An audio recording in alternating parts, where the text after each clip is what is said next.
Welcome back to my channel. This is the second video, and this week I decided to do a full coverage foundation routine. It's something that I wear a lot, but not all the time. I do like to tone it down. I know it doesn't look like it with this bizarre makeup look, but occasionally I wear natural makeup too.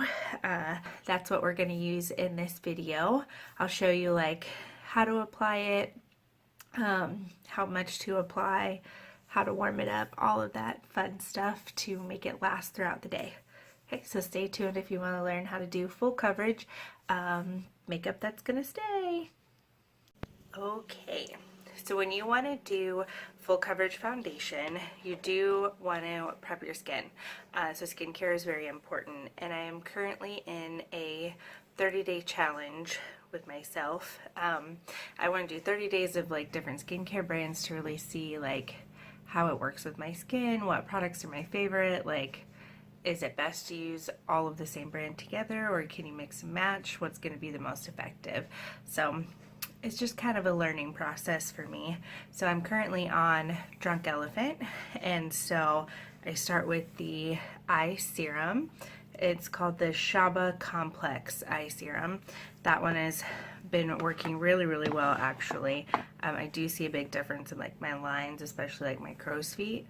And then I don't have a Drunk Elephant eye cream, so I've just been using my Biossance eye gel. Looks really good under makeup.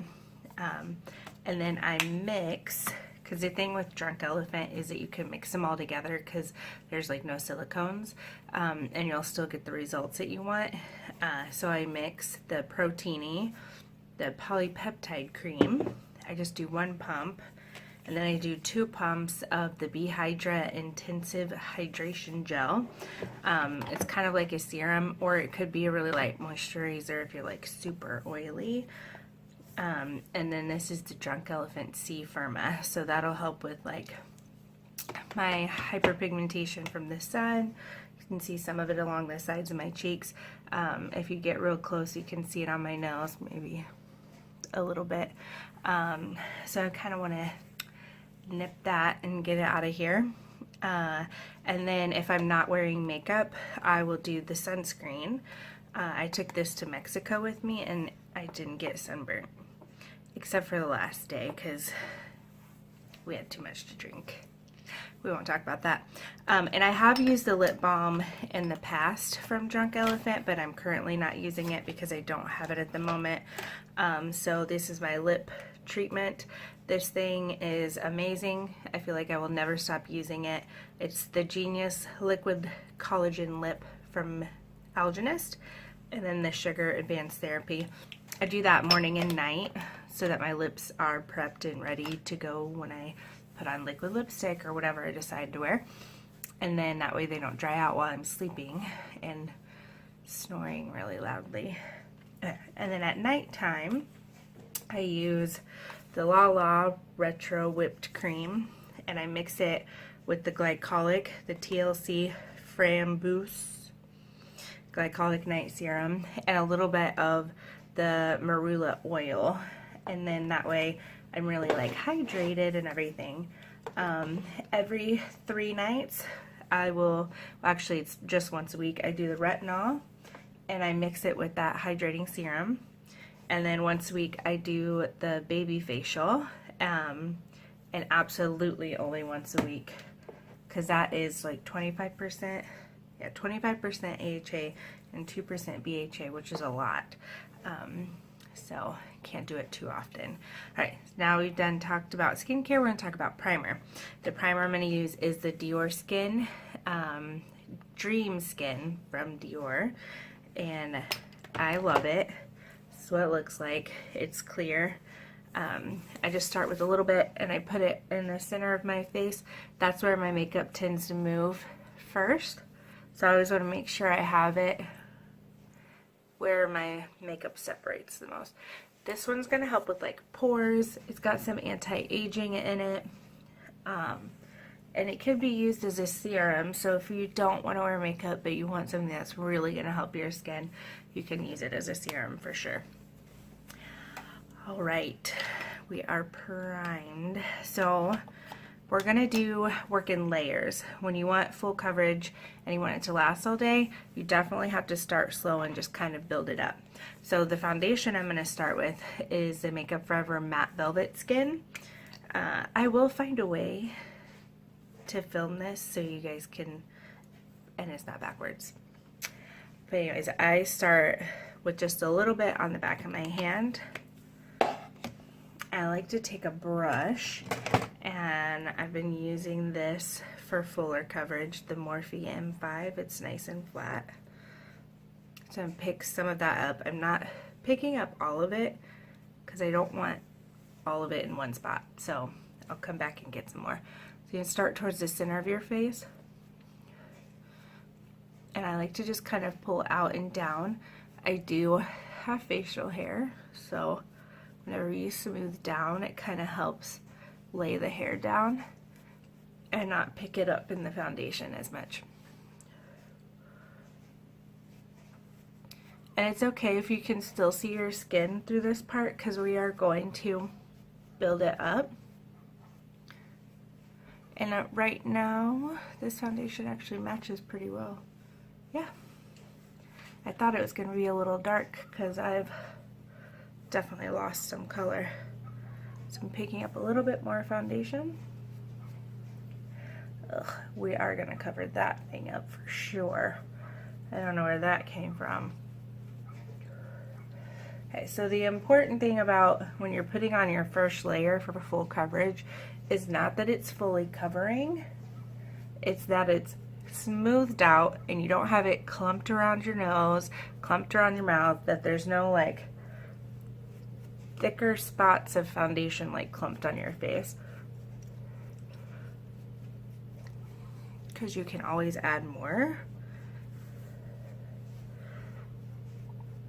So that's also why I only pick up a little bit at a time, is because you're gonna have to spend a lot of time trying to blend it out or making it look smooth. Okay, so we've got our first layer on.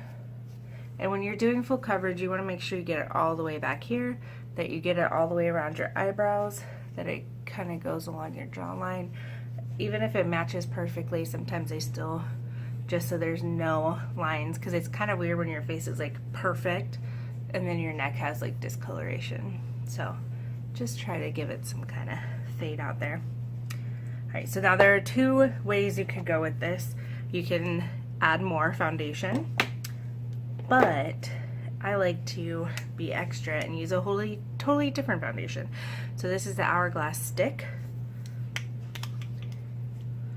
And take, you don't need very much. So you want to find those areas on your face where you feel like you need a little bit more coverage. So you can see how I'm like red right here. So I'm going to put that there. And then obviously there.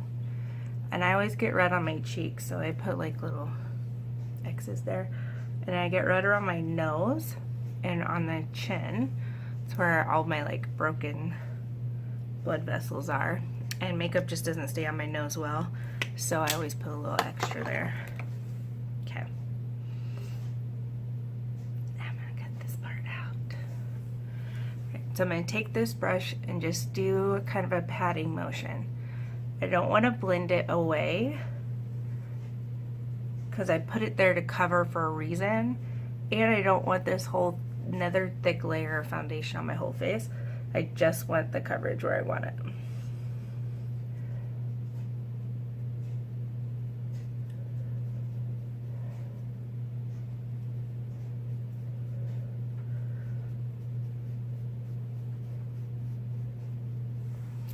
Getting better. You can still see the bump, but at least the redness is covering up.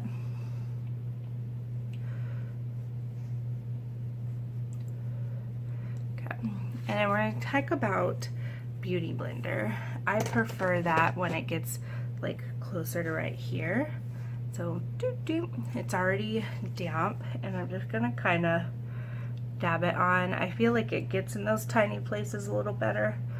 And a Beauty Blender will kind of take off some excess product And around my mouth specifically, makeup will look really cakey and dry. I think it's because I talk all day long, and so that constant movement is just moving it around, and it's not a particularly hydrated place on my face, because like here is where I get oily, not around here.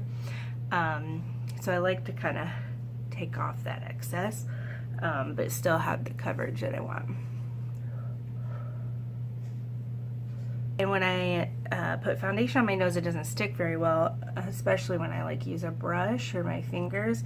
But it does stick when I use a beauty blender, because it's that pressing motion. You're just kind of pushing it onto your skin. So it's also another reason why I do that.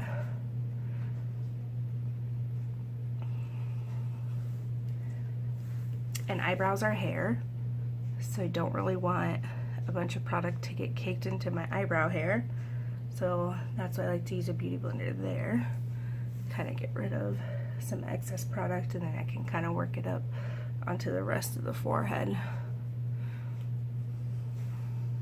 Alright, since we are doing a fuller coverage look, I'm going to use a full coverage concealer, and I'm going to do one that's a bit lighter, because when you do full coverage, you kind of lose like the shape of your face because it flattens it all out. So this will give me some more volume back where I want it, which is going to be along the cheekbone. So I'm just going to start with a couple of dots, and I don't always conceal here because I don't really have anything to conceal there, but because I'm going lighter with my concealer and I want that shape, that's why I'm going to take it all the way out there. But for my non-full coverage, I don't always do that. Oh, and this is the Cover FX Power Play.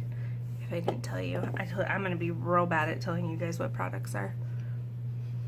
And then I'm just going to take my beauty blender and just bounce that along so you can see it's a bit lighter. It's okay if it goes on the lid because this is a waterproof long-wear concealer, so you can use it as eyeshadow primer. I have tried it. It does stay pretty well. And then you just want to make sure you go back with your sponge and that there's no like line of where the concealer and the foundation like start and stop. If you prefer to use brushes, I do find this one to be pretty good. This is the Bdellium, I don't know how to say that, Bdellium Tools Brush 788. It's got a really nice shape, but I use this when I don't want to wear very much complexion products because it just kind of dabs on a little bit. But it would take me a while to blend out this much concealer, so that's why I'm using the beauty blender. That looks pretty good. So I'm going to take a little bit of the Laura Mercier setting powder. It's just the plain translucent one. I put some in the lid, and I'm going to use my sponge and pick that up.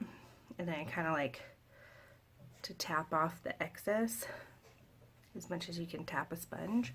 And then you just want to press it in underneath the under eye. And then I just kind of move it around until like it's all in a spot. All in a spot, what does that even mean? To where you can't really see it. And I just kind of press it in until you can't really see it. I don't like to have that thick like baking layer because I am 31, and so I can't do that anymore. So I don't like leave a thick layer in one spot, I just move it around. And the main areas that I want this powder is going to be on my lid so that the eyeshadows can blend and stay underneath my eye because I smile and I don't want that to crease. And then I take it around my nose because that's where I get the oiliest. And then I just use a brush to lightly dust it everywhere else. I'm not going to put that much powder on my whole face. Tarte Rainbow Brush, Mermaid. And tap off that excess. One little thing you can do is hold your brush and tap like this, and it kind of forces that powder down into it so you don't have all of it sitting on the top ready to like stick. So I get kind of oily here, and then the rest I just kind of dust everywhere else. So you always want to focus that powder where you're going to need it to your makeup to last the longest. So if you get oily on your cheeks, you'll pack that powder there instead. If you get oily on your forehead, pack it there. But if you have like dry flakiness, don't pack the powder there because it's just going to make it look worse. Right. Now that we are fully covered, we have lost a lot of definition to our face, so I'm going to go back in and do a little bit of contouring slash bronzing really. I don't get too precise with this because when I'm too lazy to spend the time, but also like I've got a pretty natural definition there, so I don't have to go too crazy. And I just kind of like the look of being bronzed. So I'm going to take the two lighter shades. I saved these for the summer. And I'm going to just kind of do that face, you know, and run that right along there. And I want to blend it out as I go because I don't want it to go whoop. I want it to just kind of fade out. And I'm going to take that and fluff it up. So you don't want it to drop below your natural shadow. You want it to fade out as it comes this way, and you want it to fade out up. So you want a little bit of that definition there and leave your jawline empty. Empty, blank, just foundation. Okay, so see where that natural shadow is? Start here and work my way forward. And it is going to look scary at first. That's okay. If you get too much on, you can take that, fluff it out this way, but also swing it up around your hairline.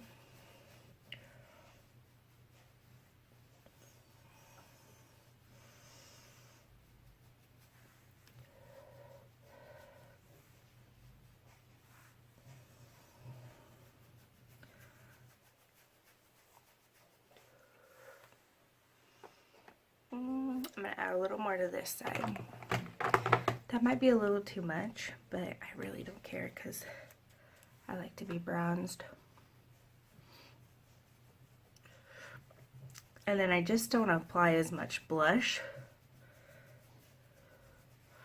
Or if it really bothers you, you can take your beauty blender and go back over.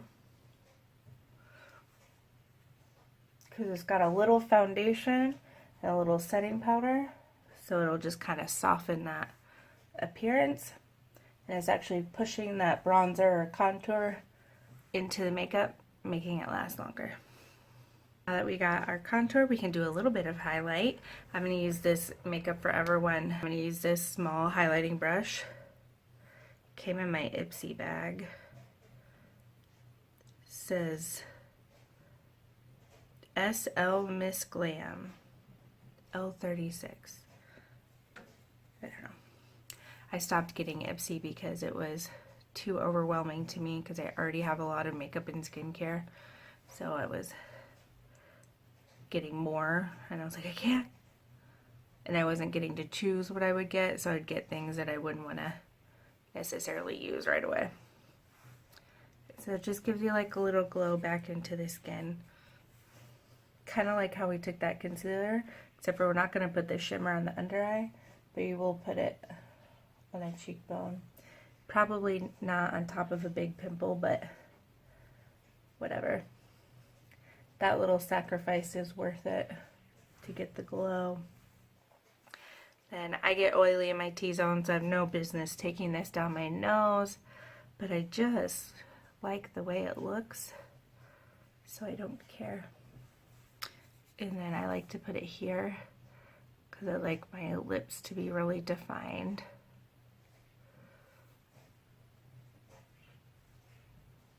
And then you could put on a little bit of blush of your choice because everything else is pretty neutral.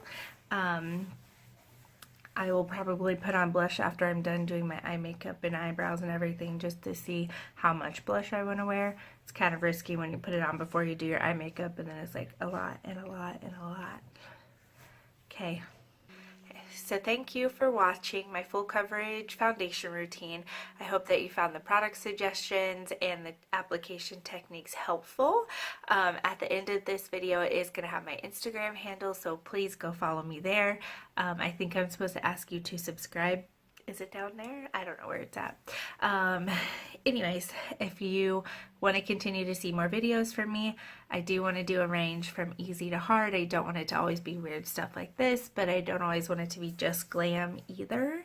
And I do plan on having special guests doing makeup on other people doing makeup on me, so that it's not just one perspective, that you guys are getting to see the multi-uses that products have. That's all I got for you. So make sure you follow me on Instagram and subscribe to this channel. And hopefully the videos just keep getting better and better.